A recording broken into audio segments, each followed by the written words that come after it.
Pensez à quand on était petit. Et pourquoi est-ce qu'on a dû devenir des adultes, hein? I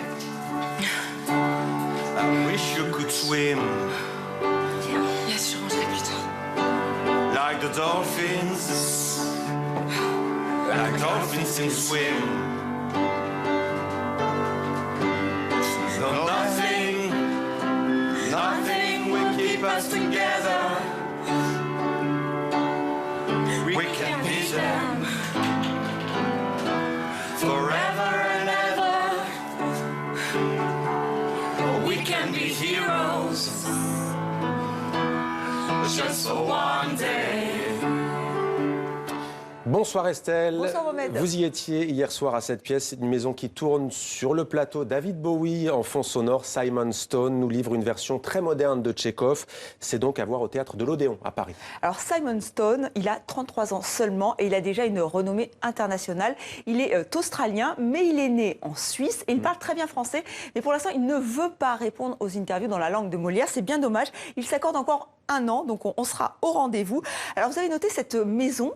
On l'avait déjà remarqué au dernier festival d'Avignon, c'était au festival In, c'était la première fois qu'il y participait. Et donc il y a cette maison qui est assez spectaculaire, qui tourne sur elle-même. Et ça donne du mouvement, alors du mouvement sur le plateau, mais aussi pour tous ces personnages qui passent d'une scène à l'autre. C'est très précis pour les comédiens, pour le son et même pour nous, spectateurs, puisqu'il faut être à l'affût. Et d'un coup, c'est vrai que ça claque, on pourrait dire ça, pour être aussi moderne que Simon Stone, qui lui veut moderniser le théâtre, le théâtre classique, faire que ça soit du théâtre contemporain. Là, il a réécrit Les Trois Sœurs. C'est du Tchekhov, mais ce n'est pas du Tchekhov. Vous allez comprendre avec ce sujet, puisque Camille Bourg et Virgile Tron ont assisté à la première.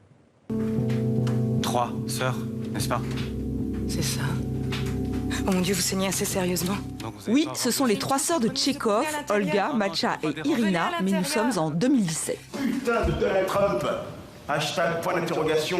Hashtag what the fuck. Hashtag point d'exclamation. Pas lol. Une version 2.0 qui conserve l'âme du texte. Quand je suis sans toi, je pète les plombs. Simon parle très bien de cet apocalypse, de ce mal-être de maintenant. Donc à la fois il apporte sa technologie, le mal du siècle, l'ubiquité, le fait que tout aille très vite. Il amène tout ça dans Tchekhov. Quoi? Tu as quoi? Avec lui? Tu es sérieux? Quoi? C'est une surprise totale pour moi.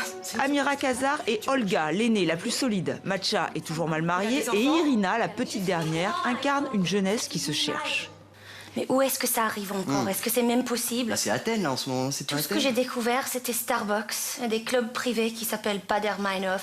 Tchekhov parlait de ses contemporains, Simon Stone fait la même chose et comme le dramaturge russe, il revendique le ton comique. C'est quoi ça? C'est papa. Papa? C'est Sandre. On était censé les disperser l'été dernier. Non, c'est sa mort, ça n'a pas abouti. Je les ai rangés dans le placard. Rends-les. Je pourrais en faire un risotto. Rends-les. Très bouddhiste, très Rends-les. attention, tout ça. Yeah, Chekhov always wrote comedies. Oui, Tchekhov a toujours écrit des comédies. Le rire ouvre l'âme. Vous commencez à aimer les gens, vous commencez à les accepter dans votre âme et vous commencez à connaître les personnages sur scène.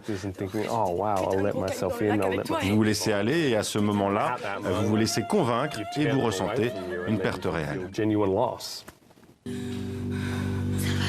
Cette empathie est renforcée par la mise en scène. Ces personnages qui s'agitent dans cette maison de verre nous ressemblent. Ces anti-héros se débattent dans leur quotidien, croisent leur solitude. Ils tentent juste de s'en sortir, en vain.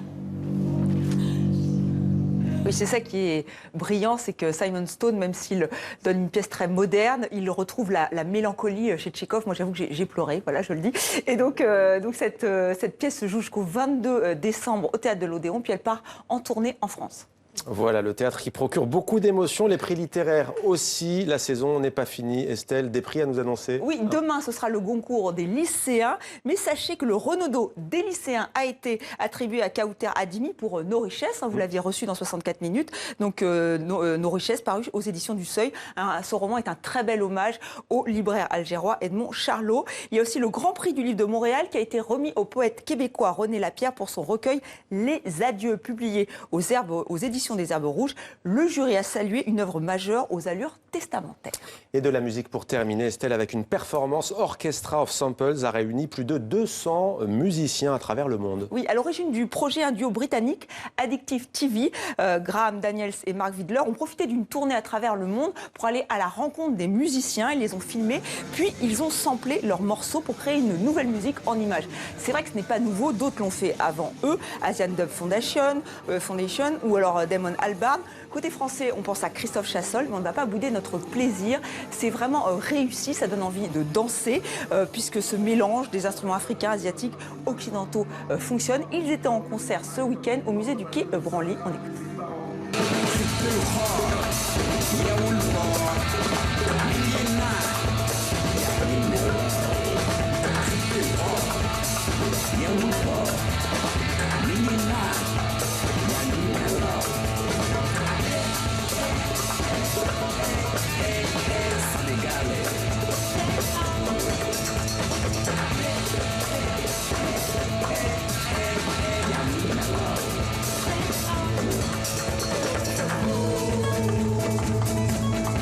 Orchestra of Samples, juste pour dire qu'ils seront vendredi à la Ferronnerie à Paris. Voilà, tout est dit, c'était demandé le programme. Merci beaucoup Estelle pour cette chronique culture.